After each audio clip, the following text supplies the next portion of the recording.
Good day to everyone. I'm here today in San Bernardino. It's sunny. It's December 26th. It's actually warm. It's about 20 degrees Celsius. Great time to be outdoors. This is a dry riverbed. It's dry now, but this used to have like 3 feet of water when we were here about 3 years ago. So hopefully the water returns.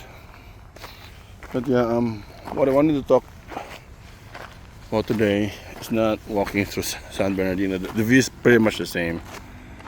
It's warm, sunny, dry, surrounded by those mountains.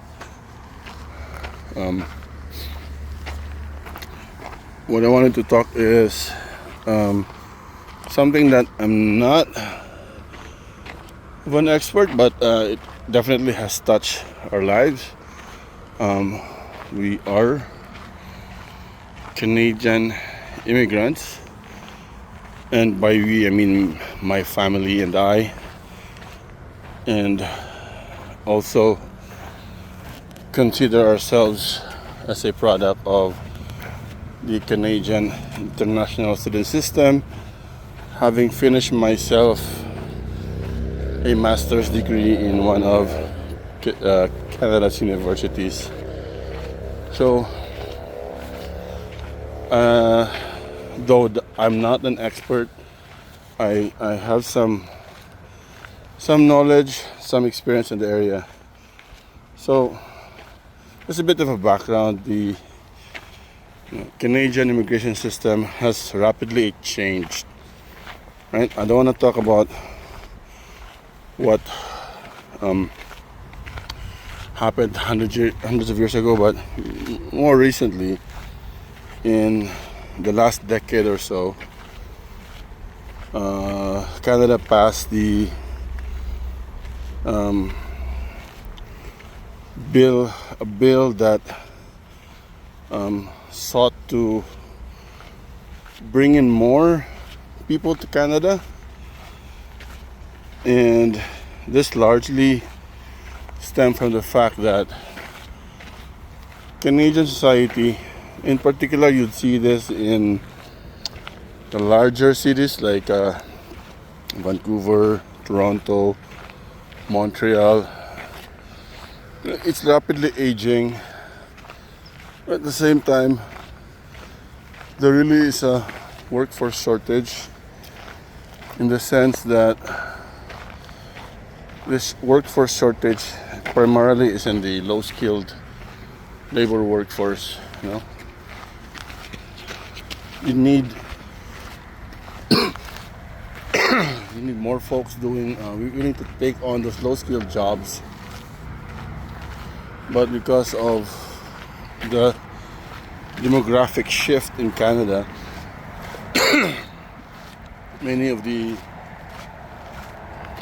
individuals, young individuals in particular, students, are just not there. So, one solution is to open the door, not necessarily for immigration, but for temporary foreign workers, right? For international students. However, the low-skilled work is also attractive to permanent residents, to immigrants, because here's one thing that they don't talk about is even if you arrive in Canada with a highly skilled, highly sought after profession like doctor, architect, nurse, engineer, right? It's not like you just land in Canada and then the next day go work in the hospital or in your chosen career. There are a lot of significant loopholes, significant I would even call them upgrading, but relicensing that you have to do. So it's, in some folks, they do this even before they arrive, right? So they would be doing this as part of their preparations, before coming over. They've taken any of the licensing required, taken exams. If they are required to take any English assessment test, they've done that, right? So they're well prepared. They come here, and all they need to do is take a few more of their assessments, a few more tests, and they're okay. And okay in the sense that it may take them perhaps a few more months, not necessarily years and years doing things. But then in some cases, even if you do that, there are limitations still. Like for example, with doctors, for example, even if you pass all the exams, even if you did all that is required of you, there are limits to how many they can take per year. So for example, in British Columbia, I think in the early 2010s there was just 12 per year that they take, even though there's thousands of applicants, right? All of them have passed the exams in Canada. All of them have taken significant upgrading in Canada, but imagine that there's only 12 they will accept per year. So it really limits the opportunities for you, even though you're highly skilled. So this is why you would see that highly skilled individuals taking on low wage jobs, right? And they're not necessarily bad. It's just a mismatch of skill versus productivity. So it's unfortunate that happens, but the reality is, if a lot of highly skilled individuals work low skilled jobs that would be what's called a survival job, or in this case a way for them to feed their family as they figure out the next thing to do, right? A significant number though are successful getting into careers within their skill set, or getting into alternative careers that may not necessarily be the traditional pathway for their career, but it really takes advantage of their knowledge, their experience, their skill sets, right? So I'm going to talk a bit about that in a different video, about what other alternative careers might be for you if you're in a specific field. But Canada is great for that. That being said, I don't want to get off track, but the topic is about immigrating to Canada and how it opened the doors for international students, temporary foreign workers, and increasing the immigration pathway for a lot of folks. Again, I'm not an expert, so I don't want to dive too much into the exact details of which ones have been opened. I'm more into my own experience, and more of what I see, having lived in Canada for a long time now.